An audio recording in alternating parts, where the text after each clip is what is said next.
Bonjour à tous et bienvenue dans cette troisième et dernière partie. Ça y est, on arrive au bout du service route 53. Alors en fait, pas du tout. Tout simplement, on a notre infrastructure qui est entièrement prête pour le test. Donc là, on va avoir plusieurs tests à réaliser. Ça va durer assez longtemps, donc si vous n'avez pas pris de café ou si vous êtes mal assis, voilà, changez ça. Et on va se connecter directement dans la console, on va aller dans le service route 53 et je vous rejoins tout de suite de l'autre côté. Alors nous voilà de nouveau connectés à la console. Alors pour ceux qui ont enregistré un nom de domaine, vous avez une zone hébergée. Pour ceux qui ne l'ont pas fait, vous n'en avez pas, mais c'est pas grave, vous allez regarder la vidéo simplement pour apprendre le service fondamental route 53. Donc je suis connecté dans le service route 53, donc ceux qui n'y sont pas, vous savez que c'est un service de mise en réseau qui sert au service DNS, donc il est ici, voilà, on revient à la racine. Donc je vais cliquer sur cette zone hébergée. Dans ma liste de domaines, je n'en ai qu'un, donc le cours-informatique-français.com. Et alors là, on va retrouver le top level, c'est-à-dire le niveau 1 de l'Internet, les 13 grands serveurs DNS mondiaux. Donc là, on va en solliciter 4, les 4 zones, donc en .org, .co, .uk, .net et .com, qui sont 4 serveurs qui vont directement répondre aux utilisateurs sur internet lorsqu'ils vont taper dans leur navigateur cours-informatique-français.com ou quand ils vont rechercher dans Google et qu'ils vont cliquer sur un lien qui mène à cette URL. Alors ce qui va se passer, c'est que leur adresse IP va chercher en local, il va pas trouver, donc il va passer par la passerelle va l'envoyer sur internet et sur internet il va requêter le serveur DNS en disant voilà, chez moi je n'ai pas cours-informatique-français.com, ça ne correspond à aucune adresse, et toi? Et lui va dire, moi dans mes tables, j'ai plusieurs adresses possibles, en tout cas je vais renvoyer à route 53, puisque c'est un domaine qui est hébergé dans la zone d'AWS, et route 53, lui, va dire, alors ce serveur web, il a plusieurs serveurs, il a plusieurs conditions, et c'est justement ce qu'on va voir dans la suite. Alors vous voyez, comme il est indiqué, il suffit pour commencer de cliquer sur le bouton créer un jeu d'enregistrement et le bouton est ici. Alors ici ce qu'on va faire, c'est qu'on va pas s'amuser pour l'instant à faire autre chose que ce qui est nécessaire. Donc voilà, là on verra un petit peu mieux. Ici, lorsque les utilisateurs vont requêter ce domaine, on va les rediriger directement vers nos adresses IP. Ok, donc ici, je copie mes 3 adresses IP, comme on a vu, la Virginie, la zone de Paris et la zone de Sydney. Non, je me suis trompé. Ici, c'est Sydney, ici, c'est Paris, ici, c'est la Virginie. Enfin, ça ne change rien. Et si je fais directement créer avec une stratégie de routage simple, on voit que l'enregistrement DNS est bien ici. Donc le temps qui se propage, mais ça devrait être assez rapide. Voilà, donc je vais ouvrir un nouvel onglet, je vais copier cours informatique en français, requêter, et là, qu'est-ce qui se passe? Je tombe sur la Virginie du Nord. Alors, pour l'instant, route 53, on a activé un DNS simple, donc qu'est-ce qui se passe? C'est le premier serveur qui répond, le navigateur met son adresse IP en cache, et il reste dessus puisque tout se passe bien. Donc, ce qu'on va faire, c'est qu'on va modifier rapidement l'enregistrement. Alors, pour ce faire, on va cliquer dessus, et ici, on va changer le time to live, le TTL, qui est en fait la durée de vie de mise en jeu du cache. Donc on va lui dire que il va être d'1 minute, et on va l'enregistrer directement, et il va falloir un certain temps pour que ça se mette que ça se propage, que tous les DNS soient au courant que le time to live a changé. Donc ce qu'on va faire, c'est qu'on va mettre en pause et on revient tout de suite. Voilà, donc le temps est passé, on va faire un test immédiatement pour voir s'il y a, une possibilité de changer.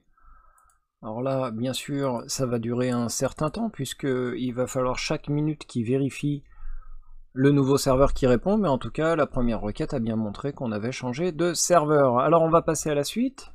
Donc dans la deuxième étape, on va sélectionner notre entrée DNS pour ce domaine. On va passer sur du pondéré et on va mettre une seule adresse IP. Donc comme celui-ci est un simple et qu'il est triple, du coup on va tout simplement le supprimer et on va en recréer un. Toujours, alors ici on aurait pu mettre www si on avait voulu, mais là on va pas le faire. On va toujours mettre du 1 minute, ce sera plus simple, et on va pas mettre 3 IP, on va en mettre qu'une. D'accord? Alors comme je viens de vous le dire, on va passer en pondéré. Ici on va lui donner, donc le pondéré, c'est qu'on va pondérer tout simplement le poids des zones, c'est-à-dire que la zone de Sydney, la région de Sydney, le serveur web, l'instance C2 qui héberge le serveur web, on va lui donner 30% des requêtes et on va l'appeler Sydney, tout simplement, et on a vérifié voilà le TTL et on va créer directement. Alors ce qu'on va faire, c'est qu'on va passer à la suite. On va faire exactement la même chose, baisser le TTL, sauf que maintenant on va rentrer celui de Virginie du Nord en pondéré. On va lui donner 20% et on va l'appeler Virginie du Nord. On va faire OK et on va en créer immédiatement une troisième. Tac. On va baisser le TTL, le time to live, la durée de vie en secondes, et on va mettre une stratégie pondérée avec un poids 1,50% que l'on va appeler Paris. Et créer. Donc là pareil, on va devoir attendre la propagation dans les DNS. Donc je vais mettre en pause et on va retourner sur notre site web pour vérifier ce qui se passe. Alors, le temps que la propagation s'effectue, il va se passer quelque chose, c'est que si on fait un ping du cours informatique français.com, eh bien, il va se passer qu'il va nous renvoyer vers un serveur, mais moralité, qui ne va pas répondre. Alors, on va en profiter rapidement pour regarder un petit phénomène un peu particulier, c'est que pendant que l'on va mettre à jour le DNS, on va essayer de lancer une requête ICMP, donc un petit ping, on envoie quelques paquets, il nous renvoie quelques paquets et on calcule le temps de réponse. Et alors là, qu'est-ce qui va se passer avec les 32 octets de données qu'on va envoyer? On va se rendre compte que le DNS vient de nous répondre que c'est le 13.210.218.41, mais surtout qu'on ne peut pas le joindre et que le délai d'attente est dépassé. Alors pourquoi? Parce que quand on fait un ping, on ne fait pas une requête HTTP. On utilise le protocole ICMP et du coup, sur une instance EC2, par défaut, c'est non autorisé. On a vu que les seules requêtes autorisées, c'était le 22 pour faire du SSH avec PuTTY ou avec un autre logiciel, mais toujours pour faire du SSH, et le 80 pour faire du HTTP. Donc voilà, si vous voulez paramétrer ça, il faut aller directement régler les règles entrantes du réseau, et si vous voulez, pour s'amuser, on va le faire en attendant que la propagation des DNS se fasse. Alors, moralité, pour modifier les paramétrages réseau d'un sous-réseau pour qu'une instance hébergée dedans puisse disposer de nouvelles autorisations, qu'est-ce qu'on fait? On va dans le service VPC. Voilà, on va dans le service VPC, on sélectionne sa région, donc moi j'ai choisi Virginie du Nord, et on va avoir, vous savez qu'en sécurité on avait vu que le réseau, quand il vient de l'extérieur, il passe par Internet, il passe par le routeur qui lui nous fait traverser les ACL réseau et le groupe de sécurité, et principalement les ACL réseau. Ce qu'on avait vu, c'est que les règles entrantes, c'est la pondération, puisqu'on avait mis le poids le plus faible, elle est tout en haut et qu'elle autorise depuis partout tous les ports sur tous les protocoles, et en règle sortante, on a la possibilité de solliciter pareil en direction d'internet tous les protocoles sur tous les ports. Donc ce n'est pas les ACL réseau qui nous bloquent, ce sont plutôt les groupes de sécurité. Et dans notre sous-réseau, notre instance obéit au groupe de sécurité web, vous vous en souvenez, et dans les règles entrantes, on n'a que l'autorisation 80 et 22. Donc on va modifier les règles. On va rajouter une règle ICMP personnalisé, on va lui dire, pour pas s'embêter on va tout mettre, il y a un réglage particulier qui permet d'avoir uniquement la réponse au ping, mais vu que là je vais le faire juste pour 3 secondes, ça va pas être bien important. Je vais pouvoir rajouter la destination, c'est-à-dire la destination de partout en IPv4, et je vais enregistrer, et voilà. Donc désormais on va passer à la console de commande. Dans cette console de commande, on va faire un ping qui manifestement lui va nous envoyer à Sydney, et l'instance de Sydney est dans un sous-réseau et elle obéit au groupe de sécurité qui lui n'a pas autorisé l'ICMP. Donc ce qu'on va faire, c'est qu'on va essayer de trouver son IP, voilà, et cette instance normalement maintenant en faisant un ping directement, voilà, elle nous répond directement au ping, ce qui n'était pas le cas avant. Alors, ce qu'on va faire, c'est qu'on va retourner pour vérifier l'état de notre DNS qui a dû maintenant se propager. Et on s'était arrêté sur la Virginie du Nord et on va reloader cette page pour vérifier qu'on change. Et voilà, on se retrouve à Sydney. Alors désormais, je vais mettre pause, on va attendre 1 minute. Voilà, donc le temps est passé. Si on révise un petit peu nos tablettes, on va se rendre compte que on a 3 chances sur 10 de tomber sur Sydney, 5 chances sur 10, donc 1 sur 2 de tomber sur Paris, et 2 sur 10. Donc les probabilités de tomber sur Paris sont plus importantes. Et on va vérifier ça. Donc si... Voilà. Bon, ça c'est les statistiques après. Donc là, si je refais clic, clic, clic, clic, clic, vous voyez, ça ne change rien du tout puisque on a le time to leave à dépasser. Donc on a vu maintenant cette fonction de pondération. On va passer à la suivante. Alors avant de passer à la revue de routage par latence, ce qu'on va faire, c'est qu'on va aller voir où est-ce qu'on configure le paramétrage, vous savez, de vérification de santé. Alors je ne sais pas si vous avez vérifié, mais voilà, associer une vérification de l'état.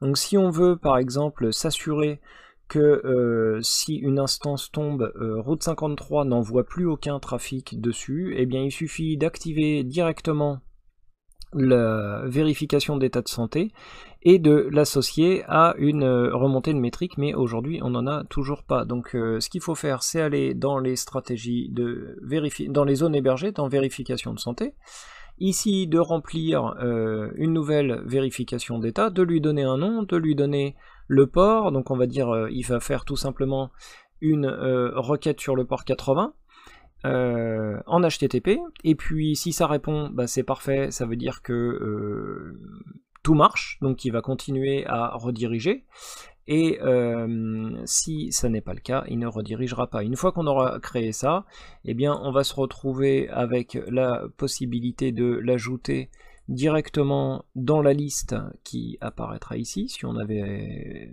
créé une vérification Sydney, vérification Paris, vérification. Voilà, c'est ici que ça se passe. Alors maintenant, on va passer sur la 3e catégorie, qui est la catégorie latence.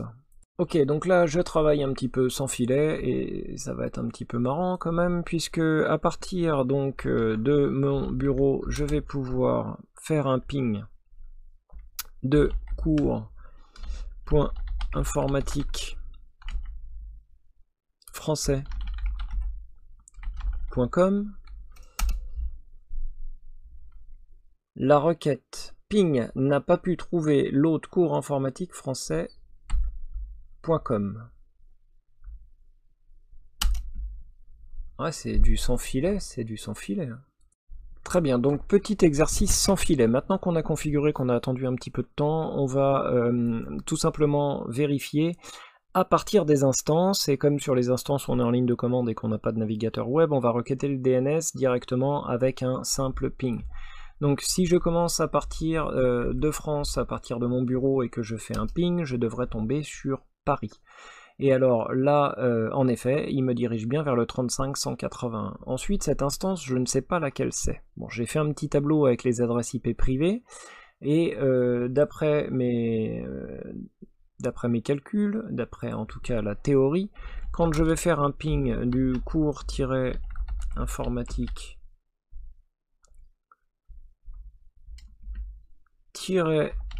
français.com, on sait qu'il y a une seule instance qui est autorisée à répondre au ping. Bon. Alors, je devrais pouvoir déterminer quelle est l'instance en fonction de la réponse du DNS. Alors ici, on voit que cette instance répond au 13.210.218 qui est en fait celle de Sydney. Donc ici, mon DNS devrait répondre une autre adresse IP puisque lui se retrouve dans une autre région. Donc on va refaire un ping court-informatique-français.com. Est-ce que j'ai bien tout écrit? Apparemment oui. Et là, eh ben, manifestement, elle a les droits de réponse, cette instance, et donc ça doit être l'instance de Virginie, puisqu'elle répond à l'adresse IP 392.178.175. Et du coup, si on a eu une réponse de Sydney et de Virginie, d'après vous, la dernière, c'est laquelle?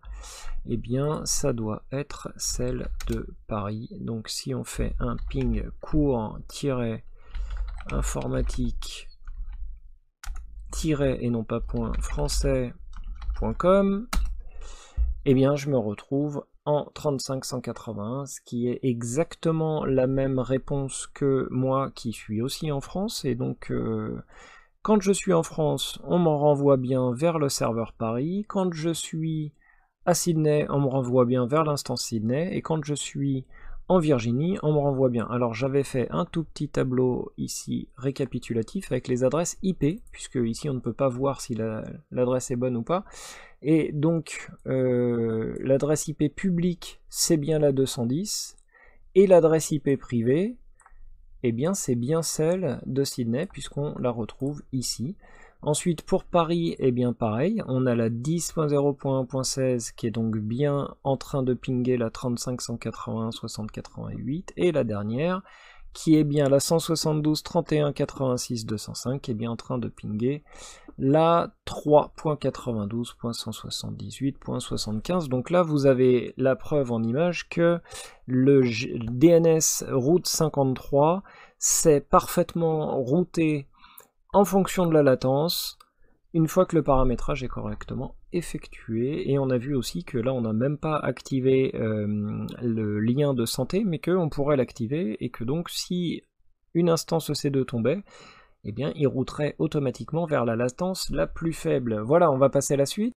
Donc en dernier, il va nous rester plusieurs choses à tester, mais on va pas toutes les réaliser pour économiser du temps, puisqu'on a bien vu, donc on a le basculement, en déterminant un serveur primaire, un serveur secondaire, qui va, en cas de perte du serveur primaire, qui va basculer sur le secondaire, et la géolocalisation. Donc comme vous avez déjà vu le routage à partir de la latence, ici on a vu tout à l'heure qu'un ping vers Sydney à partir de France ça prenait 300 millisecondes, et vers les USA 90 millisecondes, donc on imagine bien comment Route 53 fait pour rediriger. Et ce que je voulais vous montrer, c'est qu'on a, en plus de ce basculement, on a, en restant dans le mode habituel, donc là on avait fait un test en fonction de la latence, on va quand même pouvoir faire un basculement automatique, mais directement lié à un témoin de santé. Donc là, ce que j'ai fait, c'est pour gagner du temps, je vous les ai créés, les balises de vérification de santé. Donc ici, je n'ai pas créé d'alarme liée à CloudWatch, j'ai simplement rentré l'adresse IP des serveurs, donné leur nom, dire que le nom de domaine c'était celui-ci, et que le fichier attesté c'était le html.com, le HTML index.html, pardon. Voilà, donc ce qui va se passer, c'est que là ils sont sains, donc on va ici on a notre serveur puisque on est lié à la latence pour le trafic DNS, donc en étant en France on est forcément dirigé par Paris, et là l'objectif du test c'est d'aller dans le service EC2 et d'aller justement dans la région parisienne, aller prendre l'instance vers laquelle on est directement redirigé automatiquement, on va la prendre et on va l'arrêter.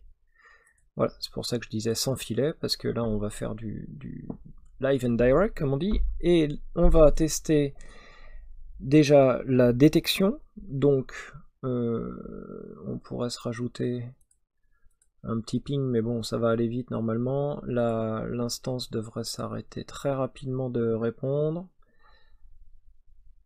Quelques secondes. Ici, on va pouvoir rafraîchir. Bon, bah là, manifestement, ça y est, ça ne répond plus.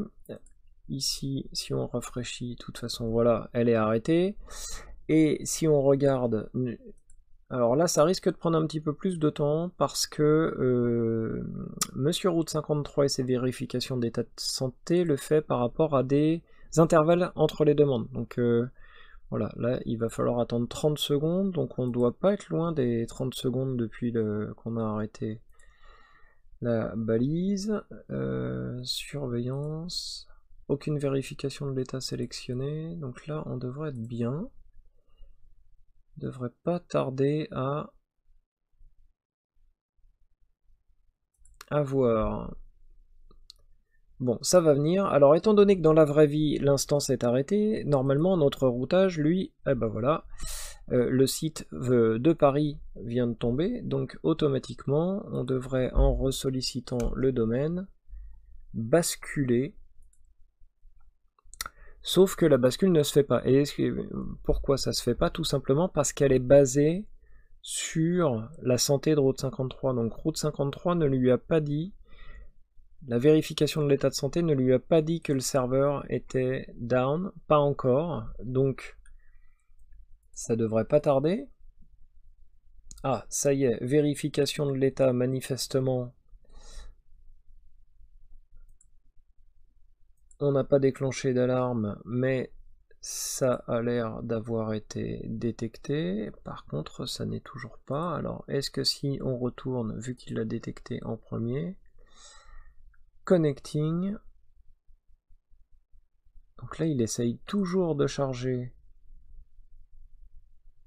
le site sur le français. On va faire un CTRL F5 pour forcer le rafraîchissement. Et voilà, on vient de basculer en Virginie du Nord. Alors, comme je vous l'avais dit, on a le 30 secondes du Route 53 dans l'état de santé, mais également la petite subtilité, voilà, ça y est, vous voyez, maintenant il est non sain. La petite subtilité, c'est qu'aussi, vous vous souvenez qu'on a le TTL du navigateur, le time to leave, donc le navigateur lui-même a eu besoin de 60 secondes. Et le CTRL F5, en fait, a eu pour effet de forcer un petit peu ce refresh d'informations. Donc voilà, malgré tout, ça veut dire que si on avait des millions d'utilisateurs qui s'étaient dirigés sur notre site web, l'interruption aurait duré que quelques secondes, et sachant que on a choisi des paramétrages par défaut, donc on pourrait faire un petit peu de tuning. Donc voilà, je pense que vous avez vu vraiment, je suis peut-être même rentré un peu trop dans la technique pour certains, mais je voulais vraiment que vous ayez conscience de comment la haute disponibilité, le basculement, la géolocalisation, en tout cas le géoroutage, s'effectue avec Route 53. Et là, je pense que vous avez bien compris comment on génère une stratégie quand on a une zone hébergée, qu'on a un nom de domaine et que derrière on a des ressources. Et bien ici, on sélectionne la stratégie de routage. Si on choisit géolocalisation, qu'est-ce qu'on va faire? On va choisir un emplacement et en fonction, voilà, des continents, des pays, on va pouvoir sélectionner tout un tas de régions, leur donner un nom, activer ou pas, bien sûr, la vérification de l'état, comme on l'a vu, ça peut permettre de faire de la bascule. On a aussi le basculement, et ce basculement, eh bien, on va définir, je vais ouvrir un petit peu pour qu'on voit bien, voilà, le serveur principal et le serveur secondaire. Donc ici, si on va rajouter le serveur de Sydney en premier, on va rajouter ensuite un deuxième qu'on va choisir en basculement et qu'on va mettre en secondaire. Et automatiquement, tous les flux en direction du primaire seront dirigés nativement, c'est-à-dire les premières requêtes qui seront faites par un utilisateur iront directement vers le primaire. Et en cas de défaut du primaire, on va vers le secondaire. Ce qui n'est pas le cas dans la vérification de l'état associé, puisque si là par exemple je rallumais l'instance EC2 qui est à Paris, Au bout d'un moment, le trafic des gens en France qui allaient vers le serveur de Paris, puis comme il est tombé, bah, se sont retrouvés vers la Virginie du Nord comme moi, eh bien pourrait se retrouver de nouveau à Paris une fois que le serveur reviendrait. Alors que dans un basculement, on a primaire-secondaire, donc le primaire a le droit de tomber. Bon, si le secondaire tombe, bah forcément on peut plus faire de bascule, mais le primaire est toujours là. Mais c'est pas tout à fait le même type d'activité, c'est-à-dire qu'on centralise vraiment sur le primaire, puis on bascule en cas de défaillance du primaire. Voilà. Bon, alors, on arrive au terme de cet atelier, donc ce qu'on va faire, c'est qu'on va passer au récap. Pour ceux qui ont le temps, eh bien je vous dis à tout de suite, et puis pour ceux qui ne l'ont pas, comme d'habitude, je vous dis à très bientôt.